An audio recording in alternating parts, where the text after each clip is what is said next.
Assalamualaikum warahmatullahi wabarakatuh. Nama saya Maratus Leha dengan NIM 43010210668. Di sini saya akan menjelaskan materi pernikahan yang sumbernya dari kitab Fatih Al-Qorib dan hukum nikah. Menurut bahasa, nikah berarti penggabungan dan pencampuran. Sedangkan menurut istilah, nikah berarti akad antara laki-laki dan perempuan yang bukan muhrim sehingga menimbulkan hak dan kewajiban di antara keduanya dan diucapkan dengan kata-kata sesuai peraturan yang diwajibkan oleh Islam. Menurut istilah ilmu fikih atau terminologi, nikah yaitu suatu akad perjanjian yang mengandung kebolehan melakukan hubungan seksual atau persetubuhan dengan memakai kata-kata atau lafaz nikah dan atau tajwid. Adapun untuk hukum nikah pada dasarnya bisa berubah sesuai dengan keadaan pelakunya yang mana sebagai berikut. Yang pertama, hukum nikah menjadi wajib. Hukum nikah menjadi wajib bila seseorang telah mampu baik secara fisik maupun finansial, nafsunya yang sudah mendesak dan takut terjerumus dalam perzinahan. Yang kedua, sunnah. Dasar hukum nikah menjadi sunnah apabila seseorang nafsunya telah mendesak dan mampu untuk menikah, tetapi masih bisa menahan dirinya dari berbuat zina. Yang ketiga yaitu makruh. Hukum nikah menjadi makruh apabila seseorang tidak mempunyai keinginan untuk menikah karena faktor penyakit atau wataknya. Dia juga tidak memiliki kemampuan untuk menafkahi istri dan keluarganya. Yang keempat yaitu mubah. Dikatakan mubah jika seseorang menikah hanya karena untuk memenuhi syahwatnya saja dan bukan bertujuan untuk membina rumah tangga sesuai syariat Islam, tapi ia juga tidak dikhawatirkan akan menelantarkan istrinya. Yang terakhir yaitu haram. Hukum nikah menjadi haram jika seseorang tidak memiliki kemampuan atau tanggung jawab untuk membangun rumah tangga. Selain itu, hukum nikah menjadi haram jika tujuan dari pernikahan untuk menganiaya, menyakiti, dan menelantarkan pasangannya. Yang kedua, tujuan pernikahan. Pernikahan atau perkawinan memiliki tujuan yang sangat mulia, yaitu untuk mewujudkan kehidupan rumah tangga yang sakinah, mawadah, dan rahmah. Sebagai firman Allah yang artinya, dan di antara tanda-tanda kekuasaannya ialah Dia menciptakan untukmu istri-istri dari jenismu sendiri, supaya kamu cenderung dan merasa tentram kepadanya, dan dijadikannya di antaramu rasa kasih dan sayang. Sesungguhnya pada yang demikian itu benar-benar terdapat tanda bagi kaum yang berfikir. Quran Surah Ar-Rum ayat 21. Menurut ayat tersebut, keluarga Islam terbentuk dalam keterpaduan antar ketentraman atau sakinah, penuh rasa cinta, mawadah, dan kasih sayang rahmah. Ia terdiri dari istri yang patuh dan setia, suami yang jujur dan tulus, ayah yang penuh kasih sayang dan ramah, ibu yang lemah lembut dan berperasaan halus, putra-putri yang patuh dan taat, serta kerabat yang saling membina silaturahmi dan tolong-menolong. Hal ini dapat tercapai bila masing-masing anggota keluarga tersebut mengetahui hak dan kewajibannya. Sulaiman Al-Mufarraj dalam bukunya Bekal Pernikahan menjelaskan bahwa ada 15 tujuan pernikahan. Yang pertama, sebagai ibadah dan mendekatkan diri kepada Allah SWT. Yang kedua, untuk ifah atau menjauhkan diri dari hal-hal yang dilarang.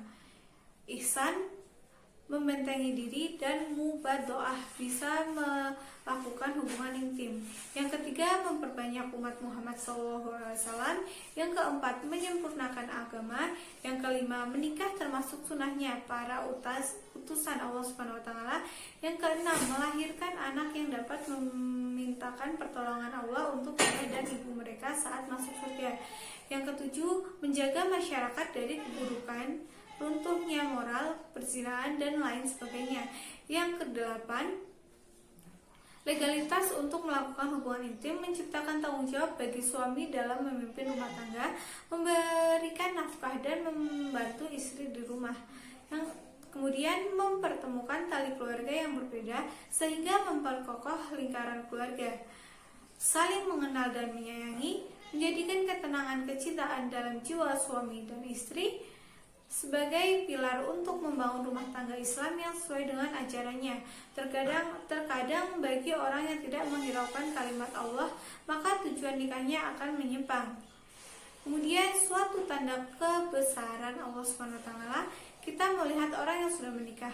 Awalnya mereka tidak saling mengenal satu sama lainnya, tetapi dengan melangsungkan tali pernikahan, hubungan keduanya bisa saling mengenal dan sekaligus mengasihi. Yang ke-14, memperbanyak keturunan umat Islam dan menyemarakan bumi melalui proses pernikahan. Yang terakhir, untuk mengikuti panggilan atau ifah dan menjaga pandangan kepada hal-hal yang diharamkan. Untuk selanjutnya yaitu rukun dan syarat nikah. Yang pertama, rukun nikah. Rukun nikah yaitu sesuatu yang pasti yang menentukan sah atau tidak sahnya suatu pernikahan. Jika salah satu rukun tidak terpenuhi, maka akan mengakibatkan tidak sahnya suatu pernikahan. Jumhur ulama sepakat bahwa rukun nikah terdiri dari beberapa hal sebagai berikut. Yang pertama, adanya calon suami dan istri. Yang kedua, adanya wali dari pihak calon pengantin wanita. Yang ketiga, adanya 2 orang saksi. Yang keempat, sihat akad. Dan yang terakhir, mahar. Syarat nikah. Yang pertama, beragama Islam. Kedua, mempelai pria bukan mahram bagi calon istri. Mengetahui wali akad nikah, tidak sedang melaksanakan haji, dan yang terakhir tidak karena paksaan. Kemudian etika dan sunnah nikah. Yang pertama, khutbah, walimah, pengumuman nikah, doa, menggauli istri untuk pertama kali pada bulan Syawal, memegang ubun-ubun istri, berdoa sebelum berhubungan badan, tidak boleh menceritakan tentang hubungan seksual kepada orang lain. Kemudian yang terakhir, hal-hal yang membatalkan pernikahan. Yang pertama, di mata hukum, yaitu suami melakukan poligami tanpa izin dari pengadilan agama. Yang kedua, perempuan yang dinikahi masih sah menjadi istri laki-laki lain. Yang ketiga, perempuan yang dinikahi masih dalam masa iddah. Yang keempat, pernikahan yang melanggar batas umur yang telah ditetapkan. Dan yang terakhir, pernikahan yang dilangsungkan tanpa wali. Kemudian di mata agama, yang pertama, tidak terpenuhnya syarat-syarat pernikahan sehingga menjadikan tidak sah. Misalnya menikah dengan orang yang haram dinikahi dan menikah tanpa wali. Yang kedua, adanya hal-hal yang merusak pernikahan setelah terjadi akad. Misalnya salah satu pasangan berpindah agama. Yang ketiga, adanya cacat, baik cacat mental atau cacat pada bagian-bagian tubuh tertentu yang mengakibatkan tidak terpenuhinya kewajiban sebagai suami istri. Salah satu pasangan dapat memilih apakah pernikahan tersebut akan dilanjutkan atau dibatalkan. Yang keempat, ketidakmampuan suami dalam memberikan mas kawin atau nafkah. Yang kelima, suami mahfuz atau hilang tanpa kabar berita. Demikian penjelasan materi dari saya. Kurang lebihnya mohon maaf. Wassalamualaikum warahmatullahi wabarakatuh.